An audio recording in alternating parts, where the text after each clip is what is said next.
Alright, it seems that the microphone on my laptop has been broken, so I'm gonna have to start recording videos wearing these headphones now, because that's the only microphone I have. So, now you get to look at me wearing headphones whenever I talk to you. The question was, if I were to not be doing what I'm doing, that is, if I weren't in grad school right now, what would I do? I liked that you all had answers that you'd be doing something significantly different from what you're doing. But for me, this is kind of exactly where I want to be, doing exactly what I want to be doing. I remember in Worldview Seminar, we did an activity where we sort of planned out the next 5 years of our life, kind of what we expected or what we'd hoped would happen.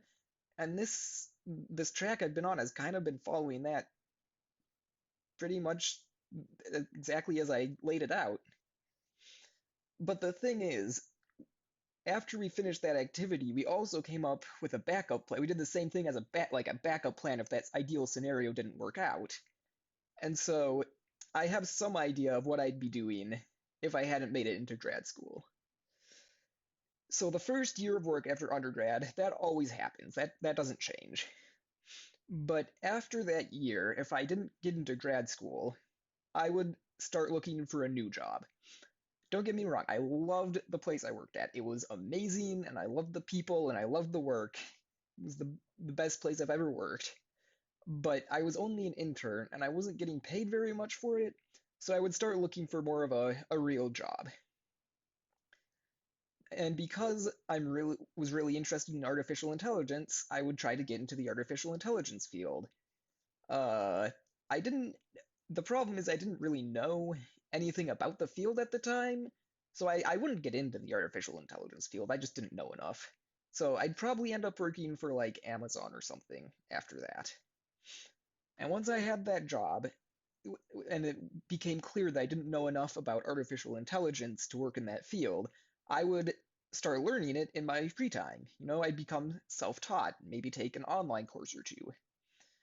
And so maybe a year or two later after I got accepted, or not got accepted, a year or two later after I started this new job, about this time in this alternate world, I'd start applying for jobs again in the artificial intelligence field.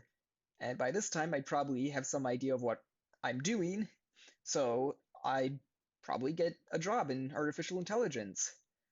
And, I'd be more of a code writer, sort of like an underling as opposed to like a lead researcher, but, I'd still be working in artificial intelligence. And so if I wasn't doing what I'm doing now, I'd still be doing what I'm doing now, just kind of delayed a couple years down the road.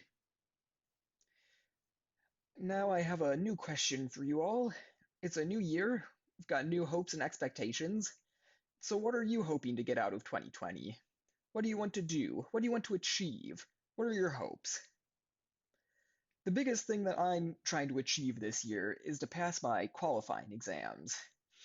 Passing these exams would mean that I'm done with the master's portion of my program, and then I'd be working towards like my actual PhD.